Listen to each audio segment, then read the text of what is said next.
Group 2 prelims results వచ్చాయి, మీ అందరికీ తెలిసిన విషయమే. అయితే గ్రూప్ 2 ప్రిలిమ్స్లో ఎంతమంది క్వాలిఫై అయ్యారు? కొంతమంది లిస్టులో, కొంతమంది లేరు, కొంతమంది రిజల్ట్ లిస్టులో ఉన్నారు.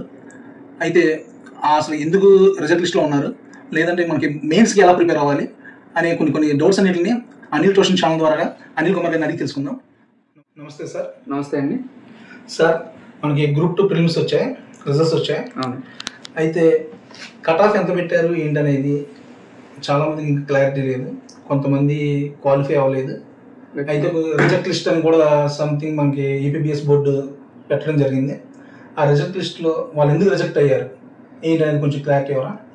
రిజెక్టెడ్ లిస్ట్ ఏంటండి, ముందుగా మన ఛానల్ చూస్తున్నటువంటి గ్రూప్ 2 మెంబర్స్ ఎవరైతే ఉన్నారో, అదేవిధంగా ఫస్ట్ టైం ఎవరైతే కనుక మన ఛానల్ చూస్తున్నారో వాళ్ళందరూ కూడా ఏంటంటే ఫస్ట్ ఆఫ్ ఆల్ మన ఛానల్ మీరు సబ్స్క్రైబ్ చేసారులేదు చూసుకోండి. అదేవిధంగా గ్రూప్ 2 ప్రిలిమ్స్లో ఎవరైతే క్వాలిఫై అయ్యారో వాళ్ళందరికీ కూడా మన ఛానల్ తరఫున కంగ్రాచులేషన్స్. సో మనకు తెలిసిన విషయం ఏంటంటే ఆల్రెడీ మనకి 10వ తారీఖున యొక్క గ్రూప్ 2 ప్రిలిమ్స్ రిజల్ట్స్ వచ్చాయి.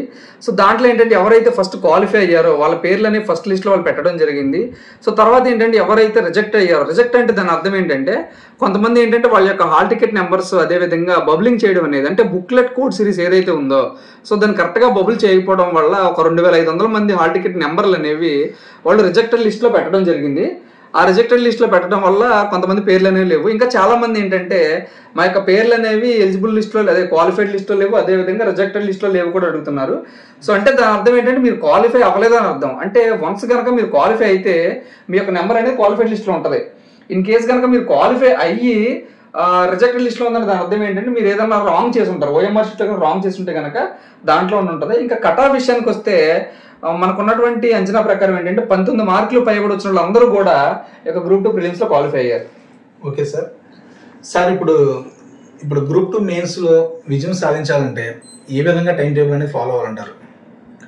టైం టేబుల్ అయితేనండి, ఫస్ట్ ఆఫ్ ఆల్ ఎవరైతే 1:100 రేషియోలో క్వాలిఫై అయ్యారో అందరూ కూడా, విద్యార్థులందరూ కూడా గుర్తుపెట్టుకోండి ఏంటంటే ఇంతవరకు కూడా అసలు మనకి గ్రూప్ 2 హిస్టరీలో ఎప్పుడూ కూడా మనకి ఈ విధంగా 1:100 రేషియో అనేది లేదా 1:50 రేషియో అనేది అసలు ఇంతవరకు తీయలేదు అసలు. కానీ ఈ వచ్చినటువంటి పేపర్ డిఫికల్టీనెస్ని బట్టి, అదేవిధంగా అభ్యర్థులందరూ చేసిన రిక్వెస్ట్ని బట్టి ఏం చేశారంటే 1:100 అనేది తీయడం జరిగింది. సో దీన్ని బట్టి ఏంటంటే ఒక 92,000 మందికి ఛాన్స్ అనేది రావడం జరిగింది. ఈ ఛాన్స్ని విద్యార్థులందరూ కూడా ఎట్టి పరిస్థితుల్లో మిస్ చేసుకోవద్దు. ఎందుకంటే ఈ యొక్క గ్రూప్ 2 అయిన తర్వాత నెక్స్ట్ గ్రూప్ 2 అనేది ఎప్పుడు వస్తుందో మనకు తెలియదు, అసలు వచ్చిద్దా లేదా, వస్తే ఇన్ని పోస్టులు ఉంటుందా లేదా కూడా మనకు తెలియదు. కాబట్టి మీరు అందరూ టైం వేస్ట్ చేయవద్దు. ఇంకా టైం టేబుల్ అంటే మనకు ఉన్నటువంటి సబ్జెక్ట్స్ 4 సబ్జెక్ట్స్ అండి. సో ఎవరైతే ప్రిలిమ్స్ కంప్లీట్ చేశారో వాళ్ళందరికీ సంబంధించి మన ఛానల్లో ఎటువంటి బుక్స్ చదవాలి అనే వీడియో అనేది ఆల్రెడీ మన ఛానల్ అప్లోడ్ చేయడం జరిగింది. ఇంకా మీరు కనుక బుక్స్కి సంబంధించిన డౌట్ ఉంటే కనుక ఆ వీడియో చూడండి. ఆ వీడియో అనేది కింద డిస్క్రిప్షన్లో ఇస్తాను, ఆ వీడియో చూడండి. ఇంకా టైం టేబుల్ చూసినట్లయితే పేపర్ 1, పేపర్ 2 అని చెప్పి మనకు 2 పార్ట్లు ఇవ్వడం జరిగింది. దీంట్లో ఏంటంటే పేపర్ 1లో 150 మార్కులు ఏపీ హిస్టరీ, అదేవిధంగా ఇండియన్ పాలిటీ. పేపర్ 2లో సైన్స్ అండ్ టెక్నాలజీ, అదేవిధంగా ఇండియన్ ఎకానమీ, ఏపీ ఎకానమీ ఉన్నాయి. సో ఎవరికైతే పేపర్ 1లో మంచి స్కోర్ వస్తుందో డెఫినెట్గా వాళ్ళకి ఖచ్చితంగా గ్రూప్ 2 మెయిన్స్లో మంచి స్కోర్ రావడానికి అవకాశం ఉంటుంది. అట్ ది సేమ్ టైం ఏంటంటే స్టాండర్డ్ బుక్స్ మీరు చదవడం మాత్రమే కాదు, ఆ చదివిన దాన్ని డెఫినెట్గా మీరు మీ యొక్క సొంత నోట్స్ అనేది రాసుకోవాలి. దానివల్ల మీకు ఉపయోగపడుతుంది. Thank you sir. సార్, ఇప్పుడు కొంతమంది ప్రైవేట్ జాబ్ చేసుకుంటూ లేదంటే ఏదైనా పని చేసుకుంటూ గ్రూప్ 2 ప్రిపేర్ అవుతుంటారు. వాళ్ళకి ఈ ఉన్న తక్కువ సమయంలో గ్రూప్ 2 అనే దాన్ని సాధించడానికి వారికి ఏ విధంగా ప్రిపేర్ అయితే వారు సాధించగలరో కొంచెం చెప్పరా సార్? ఎస్ అండి, చాలా మంది ఏంటంటే గ్రూప్ 2 ప్రిలిమ్స్ లో క్వాలిఫై అయిన వాళ్ళలో 50% మెంబర్స్ ఏంటంటే జాబ్ చేసుకుంటూ చదివిన వాళ్ళు కానీ, అంటే ఇద్దరు గవర్నమెంట్ జాబ్ చేసుకుంటూ చదివిన వాళ్ళు కొంతమంది ఉన్నారు, కొంతమంది ఏమో హౌస్ వైఫ్స్ ఉన్నారు, సో కొంతమంది ఏంటంటే ఫ్రెషర్స్ ఉన్నారు. సో వీళ్ళందరూ కూడా ఉన్నారు. సో వీళ్ళందరూ ఏంటంటే ఒకటే మీరు దృష్టిలో పెట్టుకోవాల్సిందండి ఏంటంటే మనం ఎప్పటి నుంచి చదువుతున్నాం అనేది ఇంపార్టెంట్ కాదు. మనం 10 సంవత్సరాల నుంచి గ్రూప్ 2 ప్రిపేర్ అవుతున్నామా లేకపోతే నిన్న గ్రూప్ 2 ప్రిపేర్ అవుతున్నాం అనేది పక్కన పెడితే మీరు ఏ స్థాయిలో ఆ యొక్క గ్రూప్ 2 ఎగ్జామ్కి మీరు ప్రిపేర్ అవుతున్నారు, ఎంత కాన్సన్ట్రేషన్తో మీరు చదువుకుంటున్నారు, మీరు చదివినటువంటి సమయాన్ని మీరు ఏ విధంగా ఉపయోగించుకుంటున్నారు, చదివింది మీకు అర్థమవుతుందా లేదా. ఇప్పుడు ఫర్ ఎగ్జాంపుల్ ఒక పుస్తకం తీసుకున్నారు మీరు, ఇక్కడ చూస్తున్నటువంటి మనం ఈ యొక్క ఏపీ హిస్టరీ అనే పుస్తకం ఉంది కదా, ఇది జోగినేటి పుస్తకం అనమాట. సో ఈ పుస్తకం తీసుకున్నారు మీరు, ఏపీ హిస్టరీ పుస్తకం తీసుకున్నట్టయితే మీరు ఇన్ని పేజీలు అనేది చదవాల్సి ఉంటుంది. సో అంటే మీరు ఇన్ని పేజీలు చదవాలంటే మీరు పుస్తకం ముందేసేసుకుని ఆ పుస్తకంలో ప్రతిదీ మీరు చదివేసి పక్కన పెట్టేయడం కాదు. సో దాన్ని ఫస్ట్ ఆఫ్ ఆల్ మీరు కాన్సెప్ట్ అనేది అర్థం చేసుకోవాలి. ఆ అర్థం చేసుకున్నటువంటి కాన్సెప్ట్ మీరు మీ యొక్క సొంత నోట్స్ అనేది డెఫినెట్గా రాసుకోవాలి. ఒక గ్రూప్ 2 కొట్టిన విద్యార్థి లక్షణం ఏంటంటే మీరు ఏది తీసుకున్నా సరే ఖచ్చితంగా సొంత నోట్స్ రాసుకోవాలి. అవన్నీ కూడా రాసుకున్న తర్వాత దాన్ని మీరు ఖచ్చితంగా మళ్ళీ రివిజన్ చేసుకోవాలి. రివిజన్ చేసుకున్న తర్వాత మళ్ళీ మీరు మల్టిపుల్ చాయిస్ క్వశ్చన్స్ ఏవైతే ఉన్నాయో, అంటే మనకి ఆబ్జెక్టివ్ ఓరియంటెడ్ పేపర్ కాబట్టి ఖచ్చితంగా మీరు ప్రీవియస్ బిట్స్ అనేవి ఖచ్చితంగా ప్రాక్టీస్ చేయాలి. ఏ విధంగా చేసినప్పుడు మాత్రమే మీరు గ్రూప్ 2లో సక్సెస్ అవుతారు. సార్ నెక్స్ట్ క్వశ్చన్ ఏంటంటే, జూలై 28 మనకి మెయిన్స్ ఎగ్జామ్ అని చెప్పి ఏపీపీఎస్ బోర్డు ఆల్రెడీ అనౌన్స్ చేసింది. కొంతమందికి ఉన్నటువంటి డౌట్ ఏంటంటే, ఈ ఎలక్షన్ టైంలో ఈ ఎలక్షన్ కంప్లీట్ అయిన తర్వాత ఆ డేట్ అనేది కంపల్సరీగా ఎక్స్టెండ్ చేస్తారు, వాయిదా వేస్తారు అని కొంతమంది అపోహపడుతున్నారు. వారికి మీరు ఎలాంటి సలహా ఇస్తారు? అపోహ పడుతున్నారని చెప్పి నిజమే, కానీ సో ఈ యొక్క గ్రూప్ 2కి సంబంధించి ఒకటేనండి నేను చెప్పేది, మీ లైఫ్ మారాలి. నేను ఇంక నుంచి నేను ఏదైతే ఇంతవరకు ప్రిపేర్ అయ్యానో అదంతా ఒక ఎత్తు, ప్రిలిమ్స్ వరకు కూడా నేను ప్రిపేర్ అయ్యింది ఒక ఎత్తు. సో ఇప్పుడు మీరు ఖచ్చితంగా జాబ్ కొట్టాలంటే కనుక ఈ 100 రోజుల్లో కనీసం మీరు 1 గంట కూడా వేస్ట్ చేయకూడదు, ఈవెన్ ఒక హాఫ్ అన్ అవర్ కూడా మీరు వేస్ట్ చేయకూడదు. ఆ విధంగా మీరు ఖచ్చితంగా కనుక ఈ 100 రోజులు కనుక, నేను దానికి సంబంధించి ఆల్రెడీ ఏ విధంగా సబ్జెక్ట్ చదవాలి అనేది నెక్స్ట్ నేను రానున్న రోజుల్లో ఒక టైం టేబుల్ కూడా మీకు డిజైన్ చేస్తాను.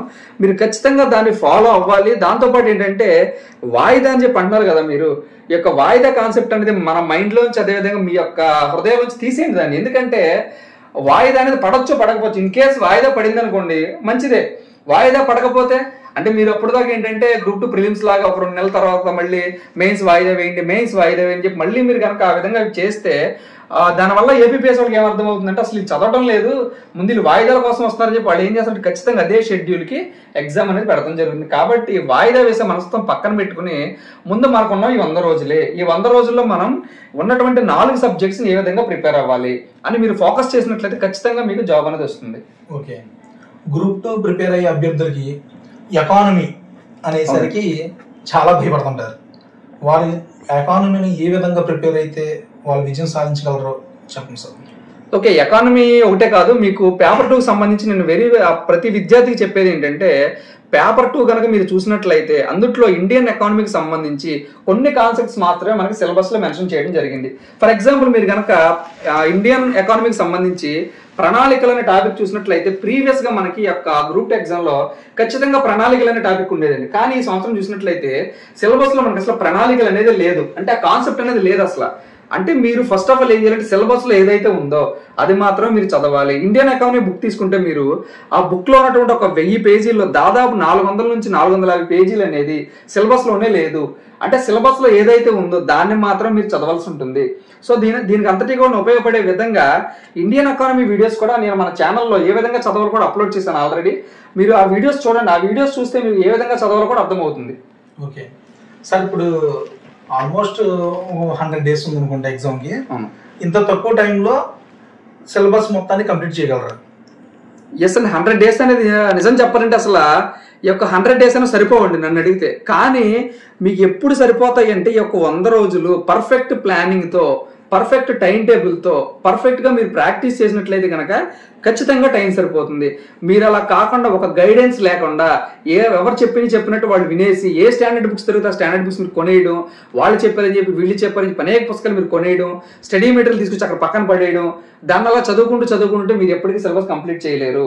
సో నేను చెప్పిన టిప్స్ మీరు ఫాలో అవ్వకుంటూ సిలబస్లో ఏదైతే మెన్షన్ చేశారో ఆ టాపిక్ని చదువుకోండి, తర్వాత ప్రాక్టీస్ చేయండి. దాని తర్వాత ఏంటంటే మీరు చదివిన దాన్ని మీ ఫ్రెండ్స్ ఎవరైతే ఉన్నారో వాళ్ళతో మీరు ఎక్స్పీరియన్స్ చేసుకోండి. మీరు ఏదైతే చదువుకున్నారో మీరు ఫోన్ చేసినప్పుడు అతనితో మీరు మామూలు మాటలు కాకుండా మీరు ఏదైతే చదువుకున్నారో దాన్ని మీరు డిస్కస్ చేసుకుంటే ఈ విధంగా డిస్కషన్ వల్ల కూడా ఏంటంటే మీకు సబ్జెక్ట్ అనేది చాలా కాలం గుర్తుంటుంది. ఓకే సార్, ఇప్పుడు ప్రిలిమ్స్ ఎగ్జామ్లో అవుట్ ఆఫ్ సిలబస్ నుంచి క్వశ్చన్స్ వచ్చాయని చెప్పేసి చాలా మంది చెప్పారు. అయితే ఇప్పుడు మెయిన్స్ ఎగ్జామ్లో కూడా అదే సేమ్ రిపీట్ అయ్యేందుకు ఛాన్స్ ఏముందంటారు? అవుట్ ఆఫ్ క్వశ్చన్స్ అనేవి ఖచ్చితంగా వస్తాయండి. ఎందుకంటే యొక్క గ్రూప్ 2 ఎగ్జామ్ ప్యాటర్న్ చూసినట్లయితే మనకి ప్రిలిమ్స్ లో దాదాపు ఒక 5 క్వశ్చన్స్ అని అవుట్ ఆఫ్ క్వశ్చన్స్ వచ్చాయని చెప్పి 5 క్వశ్చన్స్ డిలీట్ చేయడం జరిగింది. అంటే దీని మీనింగ్ ఏంటంటే మెయిన్స్ లో వస్తాయో రావా అంటే చెప్పలేము. ఎందుకంటే ఎగ్జామ్ పేపర్ ఇచ్చే ఎగ్జామినర్ దృష్టిలో ఉండే అతని మైండ్ లో ఉండే మైండ్ సెట్ ని బట్టి క్వశ్చన్ పేపర్ అనేది ఉంటుంది. సో దాన్ని బట్టి క్వశ్చన్స్ వస్తాయో లేదని పక్కన పెడితే మీకు ఎప్పుడైనా సరే మీరు పర్ఫెక్ట్ గా కరెక్ట్ గా అనుకున్న క్వశ్చన్ మాత్రం మీరు అటెంప్ట్ చేయండి. మీకు ఏదైనా సరే అవుట్ ఆఫ్ క్వశ్చన్ కానీ లేకపోతే డౌట్ అనిపించినప్పుడు ఆ క్వశ్చన్ జోలికి అసలు మీరు వెళ్ళొద్దు. ఎందుకంటే ఆ క్వశ్చన్ డిలీట్ చేసే ఛాన్స్ ఉంటుంది. కాబట్టి మీరు దాని జోలికి వెళ్ళినప్పుడు ఏం జరుగుతుందంటే మీకు మార్క్స్ అనేది తగ్గడం జరుగుతుంది. కాబట్టి మీరు ఏదైతే అవుట్ ఆఫ్ క్వశ్చన్ అనుకున్నారో లేదా రాంగ్ అనుకున్నారో దాన్ని అసలు మీరు అటెంప్ట్ చేయొద్దు.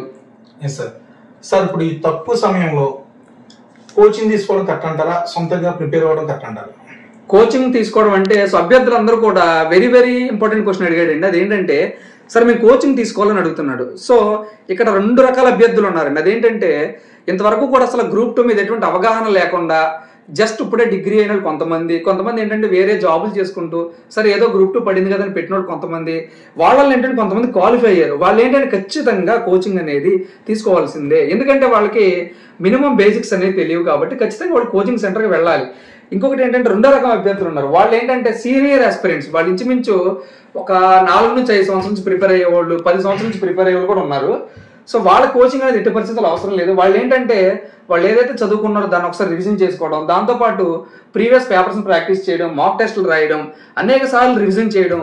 ఈ యొక్క గ్రూప్ 2 ప్రిలిమ్స్ మెయిన్స్ సంబంధించిన ఒకటే చెప్తున్నానండి, మీరు ఏదైనా సరే ఒక బుక్ తీసుకున్నారంటే దాన్ని మినిమం మీరు 4-5 సార్లు రివిజన్ చేయాలి. అలా చేసినప్పుడు మాత్రమే మీకు మంచి మార్కులు వస్తాయి.